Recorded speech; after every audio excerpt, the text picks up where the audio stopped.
later on.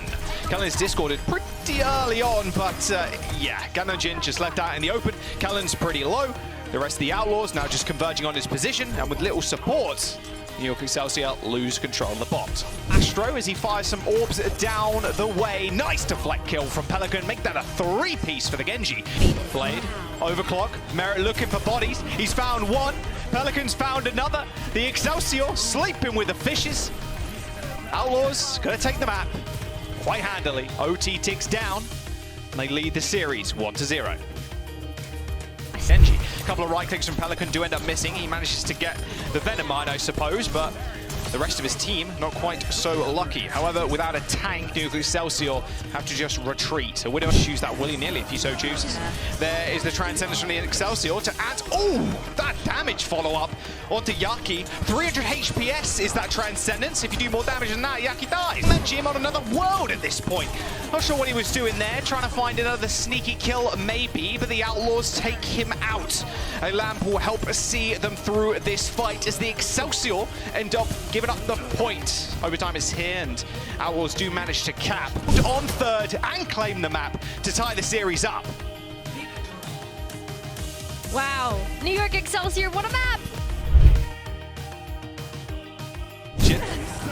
Piggy trying to get a connection, does find one, heals, not quite.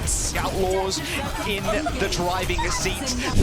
Excelsior take the lead in the series, 2-1 as they defend Kings Row first. 37, although Pelican is not too far behind either, so both like Genji players currently. Outlaws backline, and now he's even got the nano. Straight into the backline of the Excelsior now, with a nice couple of kills on to Kellen and Gangnam-jin.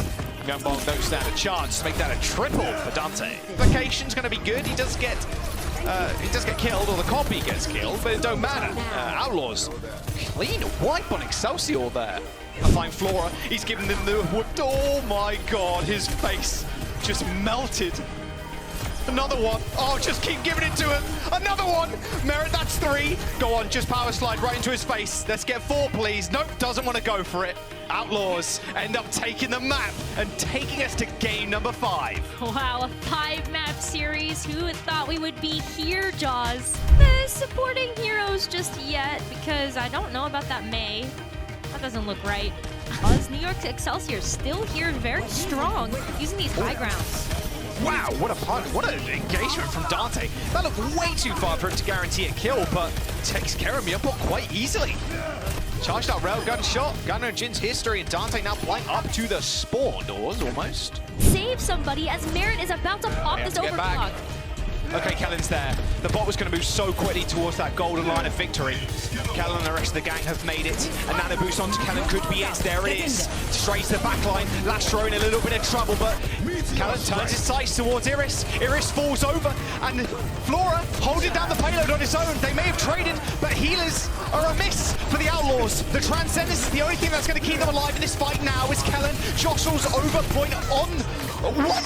No way, Yaki goes down to a headshot there. Head in hands, Yaki with the post bomb could have ended it. A late Transcendence of Gangnam-jin is going to be good. Outlaws have been in this situation once before, and they might come up big once again. They do! Merit, Pelican, and Dante save the Outlaws from getting owned by the Excelsior. Once again, Colosseo, second time around, managed to keep them in this series, take the dub away from Excelsior. Pop out of nowhere sometimes and really surprise with that damage from a flank.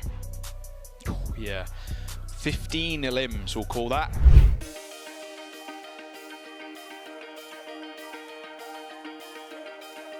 From Iris, Merit, what? Wait, was that triple collapse? Where did that come from? Oh, replay. No did it just go through did he all line of that them? one up? Oh my god, they were standing in a straight line! Defensive tools left for the back line of the Uprising. Got to be careful, Merit jumps in the sky.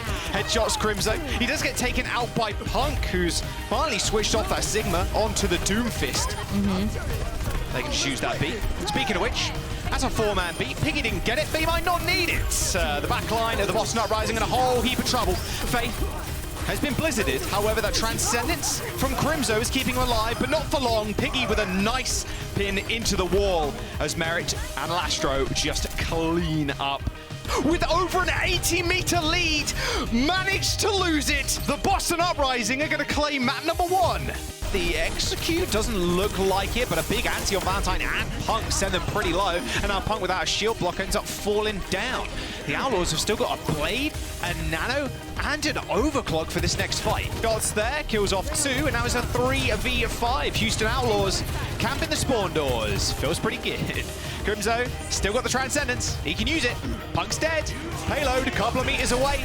Pelican finally pulls that Blade. The deflect from Valentine wasn't worth it. And all the way back into spawn is Crimzo and MCD now. A Nano onto the Zen. Doesn't help the Uprising one single bit. Here in the Boston Uprising are definitely not. It should just be the Punk kill, and it's done. It is. The Outlaws, they claim Dorado and tie the series up.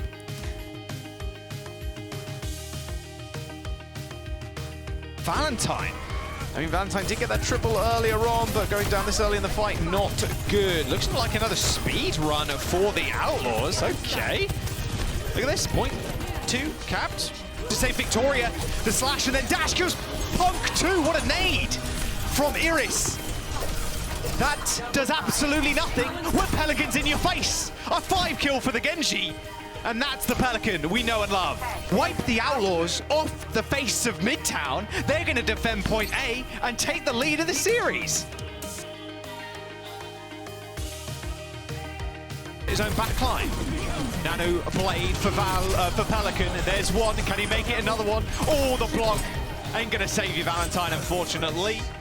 Target. It is Pelican straight into the wall. No Nano Blade now. It's going to be a Nano Merit instead. He's got the railgun, insta-killing Punk. Someone's on the high ground. It's Crimzo. Someone has to touch from the Uprising. They don't quite make it there, and the Outlaws, with a very clutch play from Pelican, a fight to go, managed to hold on to that point and claim the round.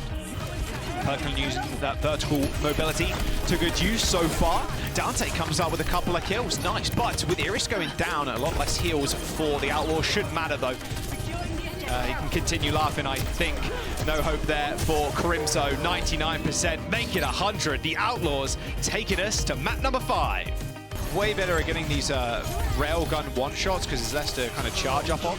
Oh, wait, Crimzo was trying to be cheeky there. Yeah, pays for it, unfortunately, with his life. Tried to boot people off the edge with a kick. Outlaws winning this first engagement. Controlling the bot, okay. The punch, but Valentine and Victoria on the flank. He's going to get cleaned up, and Pelican and Merit's more than willing to accept the low health bars of the Boston Uprising team. And the Houston Outlaws once again regain control in that Transcendence, but Doomtank's already in. Crimzo annihilated, MCD in trouble, both supports dead. The Boston Uprising, they did it once, but it's looking unlikely they're going to do it again. The Houston Outlaws, for the 3rd time in a row, take map 5 in a series. Ooh, boy. Houston really just kind of giving their fans some roller coasters of emotion. I mean, they're looking good. Look, they did go to map 5 versus New York, okay, and almost gave them their 2nd win. But they took Atlanta to a map 5, and apparently that's just what you need to do if the Houston Outlaws survive the first 2 maps, and then go to map 5 and then win.